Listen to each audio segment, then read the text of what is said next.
بسم اللہ الرحمن الرحیم۔ پاکستان ڈیبیٹ میں خوش آمدید۔ میں ہوں نصر اللہ ملک اور میرے ساتھ موجود ہے ہمارے اینکر پرسن فواد احمد۔ جیسا کہ 8 سے 9 بجے تک آپ نے پاکستان ڈیبیٹ کو دیکھا کہ پاکستان میں سرمایہ کاری کا ماحول کیسا ہے، کیا سرمایہ کاری کی جو حکومت دعوے دار ہے یہ سرمایہ کاری پاکستان میں آ سکے گی نہیں آ سکے گی، خدشات کیا ہیں، سوالات کیا ہیں، اور کیا پاکستان کے اندر ایسا ماحول اب بن چکا ہے کہ غیر ملکی سرمایہ کار اگر پاکستان آئیں گے تو انہیں ایک محفوظ سرمایہ کاری کے لیے ایک ملک جو ہے وہ دستیاب ہوگا، اور ساتھ ہی ساتھ جو ہمارے خدشات ہیں، ہماری بزنس کمیونٹی کے خدشات ہیں، اس کے حوالے سے کیا کچھ کیا گیا ہے، کیا بہتری ہو سکتی ہے یا نہیں ہو سکتی، اس پہ بھی بات چیت کریں گے۔ ہمارے ساتھ اس وقت موجود ہیں ہمارے پینل میں ڈاکٹر سلمان شاہ صاحب، ملک کے ممتاز ماہر اقتصادیات ہیں، سابق وزیر خزانہ ہیں۔ ڈاکٹر صاحب بہت بہت شکریہ پرانے وقت دینے کے، ان کے ساتھ تشریف رکھتے ہیں ڈاکٹر ہارون شریف صاحب۔ ڈاکٹر صاحب آپ کا بھی بہت شکریہ۔ ڈاکٹر عابد قیوم سراری صاحب اس ڈیبیٹ کے اندر ہمیشہ سے جو ہے اپنا وقت عنایت فرماتے ہیں، ہمارے ساتھ موجود ہوتے ہیں۔ ڈاکٹر صاحب آپ کا بھی بہت شکریہ۔ قاضی منصور صاحب بھی ہمارے ساتھ موجود ہیں آج کے پروگرام میں۔ میں ڈاکٹر سلمان شاہ صاحب آپ کی طرف آتا ہوں۔ ڈیبیٹ کے پہلے حصے میں ہم نے اس چیز کو ڈسکس کیا کہ کیا واقعی سرمایہ کار پاکستان آ رہے ہیں یا نہیں آ رہے، اور خدشات جو عام آدمی کے، ہماری بزنس کمیونٹی کے خدشات ہیں، اس کو بھی ہم زیر بحث لائے۔ آپ کو لگتا ہے کہ ہم درست سمت میں جانے کا فیصلہ کر چکے ہیں؟ کیونکہ حکومت تو دعوے دار ہے کہ اس وقت سرمایہ کاری اگر آئے گی تو مہنگائی میں کمی آئے گی، بے روزگاری کا خاتمہ ہوگا، ملکی معیشت کو سپورٹ ملے گی۔ دوسری طرف خدشات اپنی جگہ پر موجود ہیں۔ دیکھیں، یہ تو بڑی خوش آئند بات ہے کہ پہلی دفعہ بڑے عرصے کے بعد ہم انویسٹمنٹ کی طرف دیکھ رہے ہیں، کیونکہ ابھی تک تو جتنی بھی ہمارے پروگرامز ہیں، IMF کے پروگرامز ہیں، ورلڈ بینک کے پروگرام ہیں، وہ تو ٹیکس کی بتی کے پیچھے لگے ہوئے ہیں کہ ٹیکس کرو اور خرچہ کرو، ٹیکس کرو اور خرچہ کرو۔ کوئی بندہ، کوئی اکانومسٹ، بڑے فیو اکانومسٹ یہ کہہ رہے ہیں کہ بھائی جان خرچہ کم کریں، ٹیکس کم کریں اور انویسٹمنٹ کو ترجیح دیں، ڈی ریگولیٹ کریں، نوکری شاہی کو ذرا پنجرے میں بند کریں، جو انٹرپرینیورز ہیں ان کو فیسیلیٹیٹ کریں، ان کے لیے آسانی پیدا کریں، جو آپ کے انفراسٹرکچر ہے انویسٹمنٹ کا اس کو بہتر کریں۔ تو یہ ساری چیزیں تو پاکستان زبانی طور پہ تو کرتا ہے، بٹ حقیقت میں کبھی نہیں کیا، اور ابھی بھی مجھے نظر آتا ہے ٹیکس ٹیکس ٹیکس اور ٹیکس۔ تو اس سے تو پاکستان میں نہ تو انویسٹمنٹ آنی ہے، نہ گروتھ آنی ہے، اکانومی جو ہے اسی طرح بس ڈولٹرمز میں رہے گی۔ ایک سٹیبلٹی تھوڑی سی آ چکی ہے، لیکن اس سٹیبلٹی کا جو قیمت ہے وہ عوام دے رہی ہے، in terms of in employment, in terms of high prices. ٹھیک ہے کہ ایکسچینج ریٹ ذرا تھوڑا سا سٹیبل ہے، لیکن ہم دیکھ رہے ہیں کہ ہر چیز پہ پابندی ہے امپورٹس وائز، اور اوپن ٹریڈ نہیں ہو رہی۔ سو بہت سی چیزیں کرنے والی ہیں، لیکن یہ خوش آئند بات ہے کہ اب ہمارے جو ڈیسیجن میکرز ہیں انہوں نے فوکس کیا ہے انویسٹمنٹ پہ۔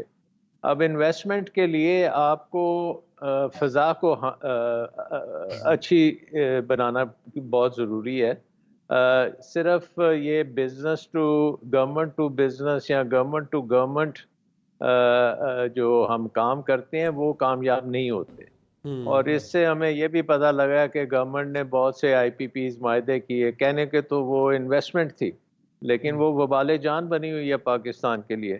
سو انویسٹمنٹ بھی جو ہے وہ کمپیٹیٹو سرکمسٹانسز میں آنی چاہیے، اس کا نظام جو ہے اس میں ہرڈلز نہیں ہونے چاہیے، اور سروائیول آف دا فٹسٹ ہونا چاہیے۔ اور یہ چیزیں جب ہوں گی، پاکستان کی جو اقتصادی ریگولیشنز ہیں اس کو جب ہم نرم کریں گے تو وہ آٹومیٹکلی ہونی شروع ہوں گی، کیونکہ پاکستان ایک بہت بڑا ملک ہے، دنیا کی 5ویں سب سے بڑی آبادی ہے، یوتھ بلج ہے، لوکیشن ہے، سارا کچھ ٹھیک ہے، لیکن جو حکومت کا پنجہ ہے وہ بہت بڑا ہے، اور حکومت نے ہر چیز میں اپنا دخل اندازی کی ہوئی ہے، جس کی وجہ سے اکانومی جو ہے وہ بالکل ٹھپ ہوئی ہوئی ہے۔ ڈاکٹر عابد قیوم سراری صاحب، یہ جو بات سلمان شاہ صاحب کر رہے ہیں کہ ہمیں جو ایک تو بابو شاہی سے نکلنا پڑے گا، دوسرا کیا جو ممالک ہمارے ہاں انویسٹمنٹ کرنے آ رہے ہیں، وہاں کے سرمایہ کار پاکستان میں آ رہے ہیں، ان کے اپنے انٹرسٹ ہیں، پاکستان کا اپنا انٹرسٹ ہے، پھر ایک بیلنس آف ٹریڈ کی بات بھی کی جاتی ہے، اور پھر اس ریجن کے جو حالات ہیں، خاص طور پہ یہ کہا جاتا ہے کہ اگر ہم اس بلاک کی طرف گئے، وہاں سے سرمایہ کاری آئی، فار ایگزامپل سعودی عرب سے، تو چین ناراض ہو جائے گا، چین سے سرمایہ کاری آتی ہے، امریکہ ناراض ہو جائے گا. اس کو مینٹین کرنا کتنی مشکل صورتحال ہے؟ دیکھیے، پاکستان کے لیے جیو پالیٹکس اور جیو اکانومی، یہ ان دونوں کو ساتھ لے کے چلنا یہ ہمیشہ سے ایک چیلنج رہا، اور سم ہاؤ ابھی تک پاکستان نے اس میں اپنی ایک جو مہارت ہے وہ قائم کر رکھی تھی. پاکستان کافی حد تک ریلیونٹ تھا، اسپیشلی افغانستان کے لحاظ سے. اب جو بدلتے ہوئے حالات ہیں اس میں یقیناً ایک طرف پاکستان کو ویسٹرن پاور سے اپنے تعلقات ٹھیک رکھنے ہیں تاکہ I M F, world bank کے ساتھ جو ہمارے تعلقات ہیں وہ متاثر نہ ہوں. دوسری طرف ہمیں چین سے بھی رول اوور چاہیے. چائنا جو ہے وہ ایک ہمارا دیرینہ دوست ہے. سعودی عرب اور قطر، یو اے ای، ان کے ساتھ بھی ایکولی اچھے ریلیشن رکھنے کی ضرورت ہے، چونکہ اس سے آپ کو جو ڈیفرڈ پیمنٹ پہ آئل ہے، اگر باقی کچھ بھی نہیں ملتا تو ڈیفرڈ پیمنٹ پہ آئل اور کچھ ڈپازٹس جو ہیں وہ مل رہے ہوتے ہیں.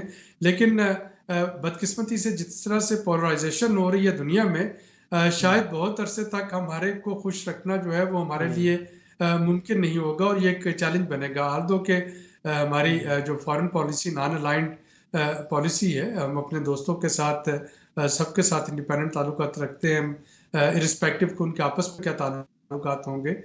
لیکن یہ جو اس وقت غزہ کی سچویشن ہے، یوکرین کی سچویشن ہے، اور چائنا اور یو ایس، چائنا ایو کے درمیان جو کولڈ وار شروع ہو گئی ہے، تو ظاہر ہے کہ پاکستان کو اب پھونک پھونک کے قدم رکھنا ہوگا. کوئی بھی ایک مس کیلکولیشن جو ہے وہ دونوں کیمپس کو ناراض کر سکتی ہے. تو اس وقت یہ نہیں کہ کوئی ایک ناراض ہو جائے گا، بلکہ یہ ہے کہ ذرا سی لگزش جو ہے وہ خدا نخواستہ دونوں کو ناراض نہ کر دے. اور یہ بہرحال ایک چیلنج ہے ہماری فارن انویسٹمنٹ، جب ہم بات کرتے ہیں انویسٹرز کو لانے کے لیے، یا جب ہم اپنی باقی اکنامک پالیسیز کی بات کرتے ہیں کہ ان کو جیو پالیٹکس سے کیسے الائن کریں گے. بالکل ٹھیک ہے. ہارون شریف صاحب کی طرف سے ذرا آتے ہیں. فواد، یہ بھی اصل میں ڈسکس کرنے والی بات ہے کہ جیسے آئی پی پیز ہیں، یعنی کیا پاکستان سرمایہ کاروں کے لیے فائدے کے لیے یہ سرمایہ کاری آئے گی، یا پاکستانی عوام بھی مستفید ہوں گے؟ سر لیکن کمانا تو ظاہر ہے کہ دونوں نہیں ہوتا ہے، یہ بڑا ایک اہم سوال ہوتا ہے. ہارون شریف صاحب، یہ بیلنس کیسے پیدا کیا جائے کہ جو انویسٹمنٹ پاکستان میں کرنے کے لیے آ رہا ہے، جس طرح سے آئی پی پیز کے تناظر میں ہم بہت زیادہ بات کرتے ہیں، لیکن ساتھ پھر ایک دلیل یہ بھی آتی ہے کہ جی آئی پی پیز جس وقت ہم نے لگائے تھے، یہاں پہ پاور پلانٹ لگے، تو ساتھ یہ بھی طے ہوا تھا کہ معیشت بھی اسی طریقے سے گرو کرے گی، اور پیرل گروتھ کے نتیجے میں جو ہے وہ ڈیمانڈ اینڈ سپلائی برابر رہے گی، اور پھر آئی پی پیز جو ہے وہ ان کا یوٹیلائزیشن ہو سکے گی، لہٰذا ان کو کیپیسٹی چارجز نہیں دینے پڑیں گے. تو یہ سارے ڈائلاگ کو سامنے رکھتے ہوئے کیا چیزیں ایسی ہونی چاہیے پالیسیز کے اندر کہ جو یہ طے کر سکیں کہ جو سرمایہ کار آئے گا اس کے سرمایہ کا تحفظ بھی ہو سکے گا، اور ساتھ ساتھ ملکی مفادات کا، عوامی مفادات کا تحفظ بھی ہو سکے گا، کہ جس کے اندر آئی پی پیز کے معاملے میں لوگ یہ فیل کرتے ہیں کہ ان کا نقصان ہوتا ہے کہ بل ان کو پے کرنے پڑتے ہیں. جی فواد صاحب، اس کے اندر پہلی چیز تو مائنڈ سیٹ ہے، جو بھی میرے کولیگز بھی بات کر رہے ہیں. اگر تو مائنڈ سیٹ ابھی بھی وہی ہے کہ ہم نے اپنی جیو پولیٹیکل پوزیشننگ کو یوز کر کے کچھ ممالک سے کچھ انویسٹمنٹ مانگنی ہے، تو وہ مائنڈ سیٹ تو ان دا پاسٹ اس کے نتائج ہمارے سامنے ہیں. اس سے عوام تک فائدہ نہیں جاتا ہے. کچھ ماہ یا کچھ سال کے لیے حکومت کے اندر کچھ کیش فلو بہتر ہو جاتا ہے، اور اس کی بھی ایک کاسٹ پے کرنی پڑتی ہے، کیونکہ یہ ایک پولیٹیکل ڈیسیژن ہوتا ہے.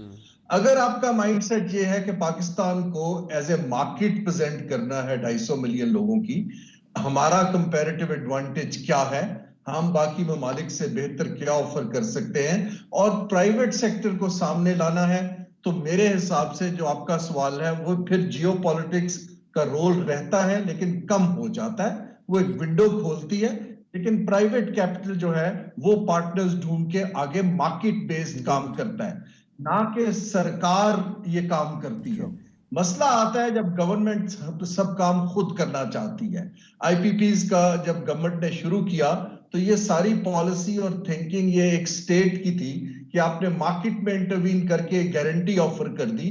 سٹیٹ کا کام نہ بجائے اس کے کہ ایسا انوائرمنٹ دیتے کہ انویسٹر رسک لیتا، آپ نے اس کا رسک خود اٹھا لیا. اب اس کی سزا ہم آج تک بھگت رہے ہیں. سٹیٹ کا یہ کام نہیں ہے کہ انویسٹر کے رسک کو کور کرے، انشور کرے. سٹیٹ کا کام یہ ہے کہ اس کو ڈی رسک کرے